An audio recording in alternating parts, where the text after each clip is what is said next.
ఆకాశం మౌనంగా మారినప్పుడు, మన ఊపిరి మనకే బరువుగా అనిపించినప్పుడు, ఏమైపోతుందో తెలియని ఓ చీకటి భూమిని కప్పేస్తుందా? ఒకప్పుడు జీవానికి ఊపిరిచ్చిన ఈ గాలి ఇప్పుడు మనకి దూరం కానుందా? పచ్చని చెట్లు శాశ్వతంగా ఎండిపోనున్నాయా?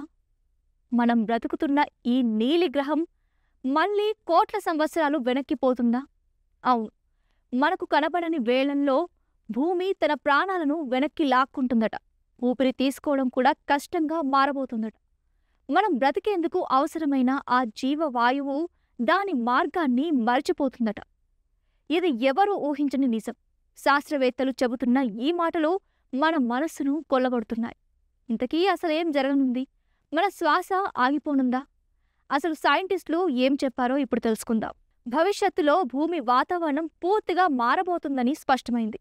ఇప్పుడు మనం ఊపిరి తీసుకోవడానికి ఆధారపడే ఆక్సిజన్ స్థాయిలు కొన్ని సంవత్సరాల తర్వాత ఒక్కసారిగా కుప్పకూలిపోతాయట. ఈ మార్పు మెల్లగా కాదు, సడన్గా జరుగుతుందట. మన గ్రహం మళ్ళీ కోట్ల ఏళ్ల క్రితం నాటి పరిస్థితికి వెళ్ళిపోతుందని సైంటిస్టులు బాంబు పేల్చారు. అంటే ఆకియాన్ కాలం నాటికి భూమి వెళ్తుందన్నది సైంటిస్టుల మాట. నాటి కాలంలో ఆక్సిజన్ తక్కువగా ఉండేది.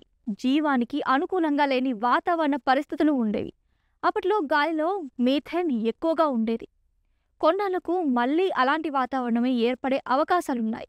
భూమి మీద జీవవాయువు శాశ్వతం కాదు. భూమిపై కార్బన్ డయాక్సైడ్ స్థాయిలను గమనిస్తూ పరిశోధకులు 4 లక్షలకి పైగా మోడల్స్ని ఉపయోగించి ఓ భయానక నిజాన్ని వెలికితీశారు. భవిష్యత్తులో సూర్యుడు మరింత వేడిగా మారుతాడు. దీంతో పచ్చని మొక్కలు జీవించలేవు. మొక్కలు జీవించకపోతే ఆక్సిజన్ ఉత్పత్తి ఆగిపోతుంది. దీని కారణంగా మనం ఊపిరి తీసుకోవడానికి అవసరమైన ఆక్సిజన్ భూమి మీద ఉండదు. ఈ పరిణామం సముద్రాలు ఆవిరైపోయే దశకు ముందు సంభవిస్తుంది. అంటే నీరు పోయే లోపే జీవితం చనిపోతుందన్నమాట. శ్వాసించే జీవులు, మనలాంటి మనుషులు దాదాపు అంతా అంతమవుతారు. భూమి మీద ఆక్సిజన్ లేకుండా బ్రతికే జీవులు మాత్రమే మిగులుతాయి. భూమి మీద జీవవాయువు పరిపూర్ణంగా ఉండే సమయం ఈ గ్రహం మొత్తం జీవితకాలంలో కేవలం 20-30% మాత్రమే. అలాంటి వాతావరణంలో ఓజోన్ లేయర్ ఉండదు. మీథేన్ ఎక్కువగా ఉంటుంది. జీవం బ్రతికేందుకు సాయపడని స్థితి ఏర్పడుతుంది. ఇది కేవలం భూమి కథ మాత్రమే కాదు. మనం ఇతర గ్రహాలలో జీవం కోసం వెతికేటప్పుడు కూడా ఈ నిజాన్ని గుర్తుపెట్టుకోవాల్సిన అవసరం ఉంటుంది.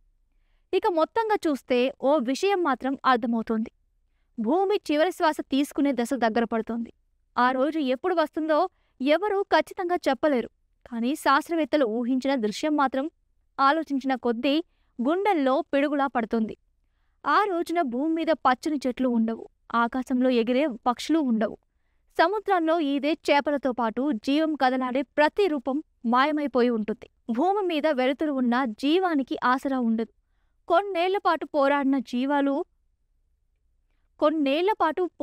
జీవాలు ఒక్కొక్కటిగా ప్రాణాలు కోల్పోతాయి. మొదట పెద్ద జంతువులు, వాటి వెంట చిన్న జీవులు, ఆ తర్వాత పక్షులు, చివరిగా చెట్లు కూడా ఒక్కొక్కటిగా తమ జీవితాన్ని ముగించుకుంటాయి. ఒక్క మాటలో చెప్పాలంటే గాలి కదులుతుంది, కానీ అది మన ఊపిరిని నింపే గాలి కాదు. అది ఒక చల్లని మరణ శ్వాస. ఇది కేవలం భవిష్యత్తు ఊహ కాదు, ఇది జరగనున్న నిజం. ఏదో ఒకరోజు ఈ నీలిగ్రహం మనందరినీ వీడుతుంది. మనం భూమిని విడిచి వెళ్ళకముందే భూమి మనల్ని వదిలేస్తుంది.